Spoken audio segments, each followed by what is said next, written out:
조선일보는 왜 2017년 2월 박근혜 정부 탄핵 국면이 시작됐던 이 시기부터 통계로 잡아서 기사를 냈던 걸까요? 왜 2017년 2월부터 굳이 여당과 야당이 뒤바뀌는데 이 전 시점부터 해서 복잡하게 통계를 만들었을까? 미디어 오늘 조선일보 일면에 좀 흥미로운 기사가 실려서 소개를 좀 하고 이제 문제점들을 지적을 하려고 하는데요. 일면 하단을 보시면 이런 기사가 있습니다. 공영방송 친여 패널 내보내 뉴스 공작. 전형적인 다운표 저널리즘 기사라고 할 수 있죠. 공영방송이 패널을 상당히 편향적으로 내보내서 뉴스를 공작하고 있다. TBS 김어준의 뉴스 공장을 겨냥한 듯한 기사로 볼 수 있는데요. 일단 이 기사를 보시면 김어준의 뉴스 공장에 대한 얘기도 있지만 네이버 팩트체크도 편파됐다. 여당이 편파됐다. 이런 지적이 같이 나와 있습니다. 그리고 이 기사가 6면으로 이어지게 되는데요.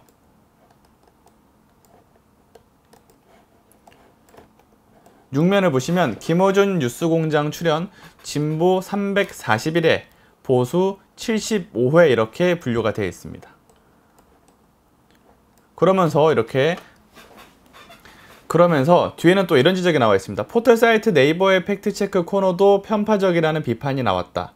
2017년 2월부터 올해 8월까지 3년 5개월 동안 네이버가 서울대와 함께 진행한 팩트체크 코너 2094건을 전수조사한 결과 야당을 상대로 진행한 팩트체크는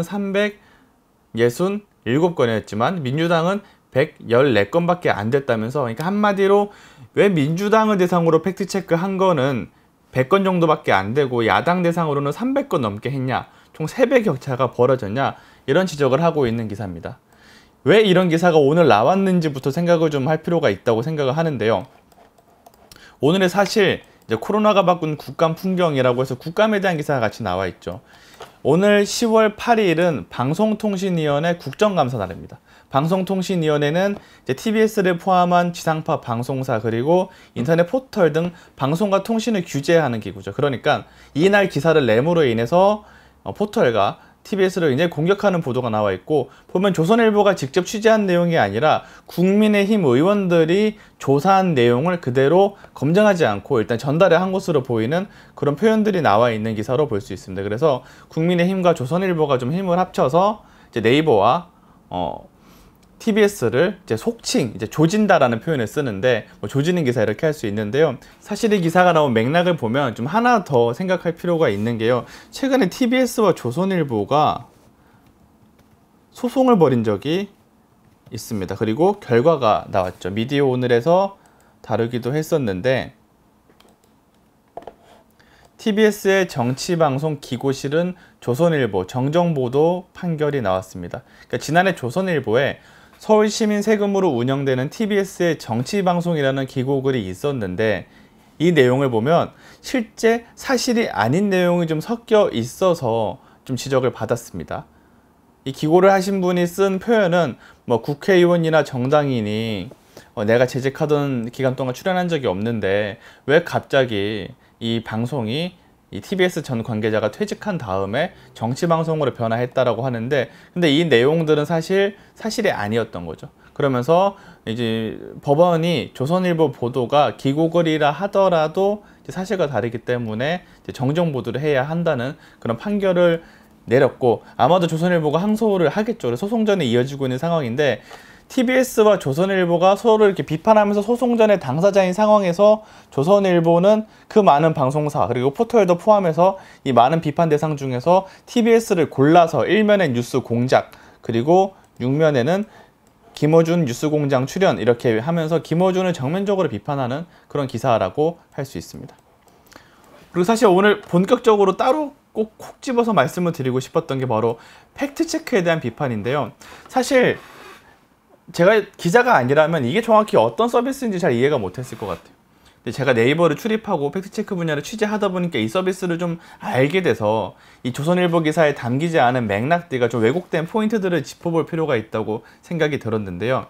이렇게 보면 아니 네이버가 왜 팩트체크를 하냐 이렇게 지적을 하실 수가 있는데, 네이버가 팩트체크를 하는 게 아니라 네이버가 일종의 공익사업 명목으로 팩트체크 금액을 지원해서 서울대 언론정보연구소에서 팩트체크 서비스를 운영하고 있고요. 그리고 이 팩트체크 서비스를 서울대가 하는 게 아니라 네이버도 서울대도 하는 게 아니라 언론사들이 하고 있고 이걸 그냥 모아놓고 비교해 놓는 서비스가 서울대 팩트체크 서비스라고 할 수 있습니다. 제가 홈페이지를 한번 보여드릴게요. 네이버에서 SNU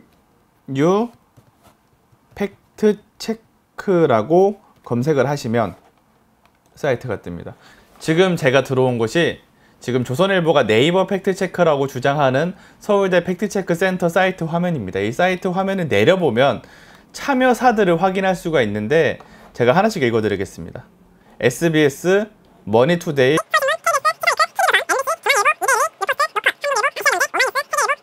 MBN, 한국경제, YTN, 조선일보, 문화일보, 뉴스톱, 매일경제, 파이낸셜 뉴스, 아이뉴스 24, 채널A, 연합뉴스 등등이 지금 참여사로 나와 있습니다.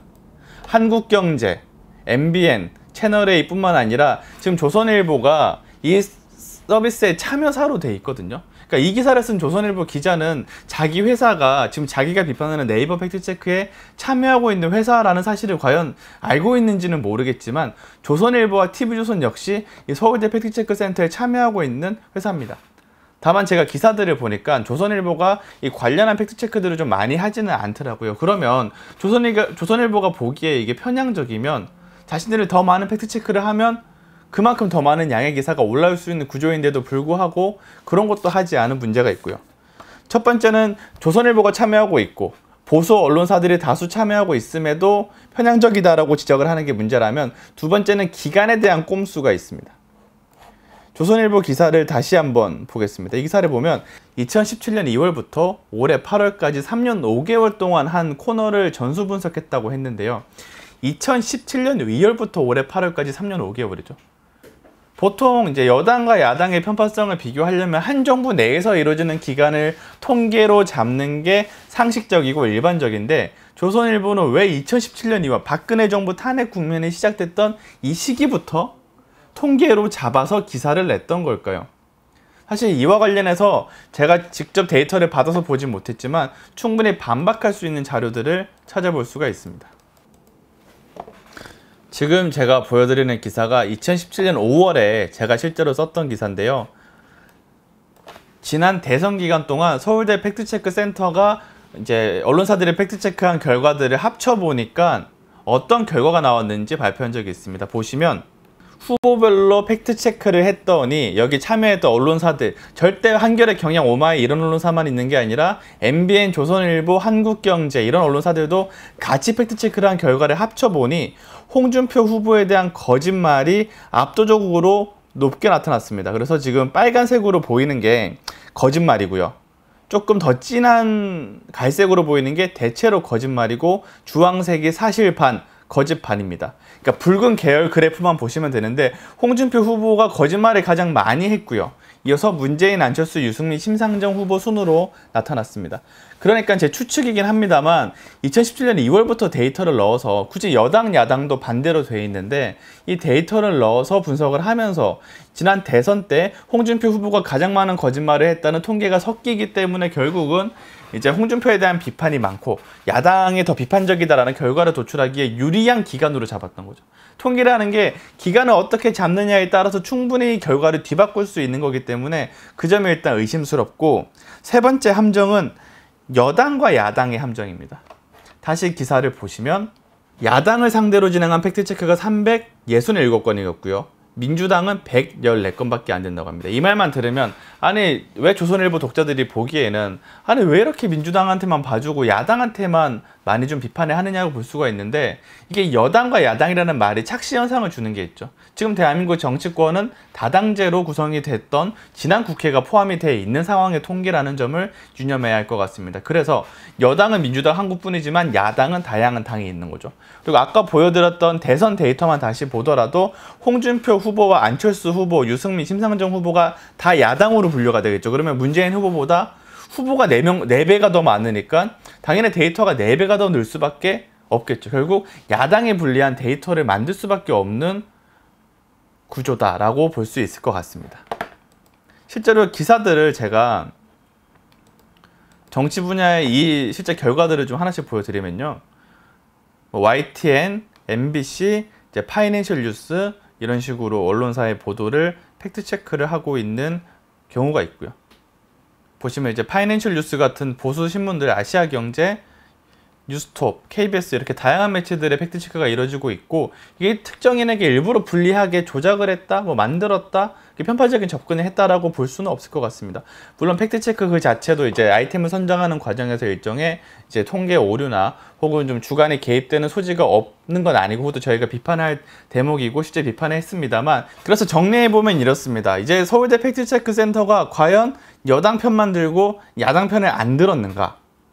그리고 이게 과연 네이버 팩트체크라고 할 수 있는가? 조선일보가 네이버 팩트체크라고 쓰면 독자들은 아니 네이버가 이렇게 편향됐다라고 비판을 하시겠지만, 실제로는 서울대에서 했던 팩트체크고 서울대가 직접 한 게 아니라 조선일보와 같은 보수신문들을 모아서 같이 했던 팩트체크라는 게 가장 중요한 첫 번째 포인트인 것 같고요. 두 번째는 기간에 대한 꼼수를 봐야 되겠죠. 왜 2017년 2월부터 굳이 여당과 야당이 뒤바뀌는데 이 전 시점부터 해서 복잡하게 통계를 만들었을까? 탄핵 국면과 지난 대선 국면에 이런 홍준표 후보의 압도적인 그 막말과 문제적인 발언들을 팩트체크해서 국민의힘이 좀 팩트체크 결과 거짓말로 많이 기록된 수치가 포함된 기간이라는 거죠. 그리고 마지막으로 이제 여당과 야당의 함정이라는 거죠. 여당과 야당은 1대1 같지만 지난 대선 기간을 놓고 보면 홍준표, 유승민, 심상정, 안철수가 다 야당이었고, 이들에 대한 팩트체크가 문재인 후보에 대한 팩트체크보다 기계적으로 보더라도 4배가 더 많겠죠. 그럼 이거를 감안했을 때 3배가 더 많다는 걸 네이버와 서울대의 탓으로 돌릴 수 있는가라는 의문이 들 것 같습니다. 그래서 마지막으로 이런 말씀을 좀 드리고 싶어요. 이제 TBS에 대한 보도는 지금 조선일보와 TBS가 소송 당사자잖아요. 소송 관계에 있는 이런 대상을 일면에 막 부각을 해서 이렇게 보도를 하는 건 이제 보도를 좀 사유화하는 거 아니냐, 자사 이기주의성 보도 아니냐, 그런 지적을 할 수 있을 것 같고요. 서울대 팩트체크 센터, 네이버 팩트체크를 비판한 대목은 아니 조선일보가 참여사인데, 그러면 과연 이 기자가 자신의 회사가 참여사인 걸 알고 썼는지 모르고 썼는지는 모르겠지만 그 정도는 언급을 해줘야 되는 거 아닌가요?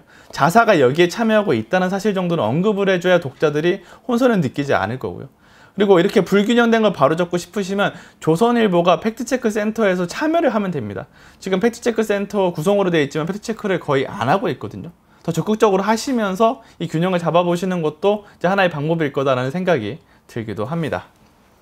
그래서 오늘은 이제 다양한 이슈 중에서 언론에 다룬 이슈들, 특히 TBS와 조선일보, 이제 네이버, 서울대, 언론사들 팩트체크가 엮여있는 이슈에 대해서 한번 다뤄봤고요. 앞으로도 저희 파일럿 방송을 통해서 이제 아침신문 속가보기 기사에서 미처 다루지 못했던 이슈들에 대해서 좀 더 다양한 주제들을 소통해 보도록 하겠습니다. 네, 감사합니다.